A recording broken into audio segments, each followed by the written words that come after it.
నమస్తే మా, ఇవాళ టైం పాస్ చేసుకుంటే అటు ఇటు తిరుగుతా అంటే ఇక్కడ ఒక కొత్త షాప్ కనిపించింది మా, డోసోఫై అని. ఇదైతే రీసెంట్ గా ఓపెన్ చేసిరట మా. లోపలికి వచ్చినాక అంబియన్స్ చూస్తే మాత్రం పిచ్చ కూల్ వైబ్ ఉంటది మా.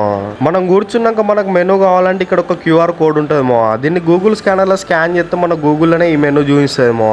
మెనూ చూసినాక ఏం ఆర్డర్ చేయాలో అర్థం కాలేదు మా. కొద్దిసేపు బుర్ర కూడా పని చేయలేదు. బాగా ఆలోచించుకొని ఫస్ట్ అయితే ఒక 3 క్యాపిచినో ఆర్డర్ ఇచ్చినాం మా. దీని మేకింగ్ ప్రాసెస్ ఒక వీడియో తీసుకుంటా అంటే మనకైతే పర్మిషన్ ఇచ్చారు మా. ఈ మేకింగ్ ప్రాసెస్ అయితే లైవ్ లో చూసుడు ఫస్ట్ టైం మా. ఎప్పుడు కూడా ఫోన్ లోనే చూసేది. ఆ ఫోన్ లో చూస్తేనే ఫుల్ సాటిస్ఫైడ్ అనిపించేది మా. జెన్యున్ గా చెప్తున్నామో దీని టేస్ట్ అయితే నాకు నచ్చింది. నేనైతే క్యాపిచినో ట్రై చేసుడు ఇదే ఫస్ట్ టైం మా. దీని టేస్ట్ ఏ విధంగా ఉంది అని అంటే మనం రెగ్యులర్ గా తాగే కాఫీల కన్నా కొంచెం స్ట్రాంగ్ ఉన్నది మా. అండ్ తాగుతున్నా కొద్దిగా నురుగత్తుంది మా.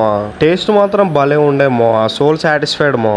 అదైపోయినాక మెనూలో చూసి ఒక 2 మొజిటోస్ ఆర్డర్ ఇచ్చినాం మా. ఇప్పుడే వేడి కాఫీ తాగినాక మళ్ళీ చల్లటి మొజిటోస్ ఎట్లా ఆర్డర్ పెట్టిరు అని ఒక డౌట్ వచ్చి ఉండొచ్చు మా. అదేందమ్మో అప్పుడప్పుడు బ్రెయిన్ తికమక పని చేస్తుంది. మొజిటోస్ టేస్ట్ కూడా బాగుండేమో, మాకైతే నచ్చింది. ఇక్కడ ఇంకో అట్రాక్టివ్ విషయం ఏంది అని అంటే మన రివ్యూ ఒక పేపర్ లో రాసి ఇక్కడ అతికిచ్చి వెళ్ళిపోవచ్చు మా. వీళ్ళ లొకేషన్ వచ్చేసి మంచిర్యాల చౌరస్తా నుండి కోర్టుకు పోతా అంటే ఐబాకో పక్కన ఉంటుంది మా. ఎప్పుడన్నా మీరు కూడా వెళ్ళడానికి ట్రై చేయరు మా. Okay bye.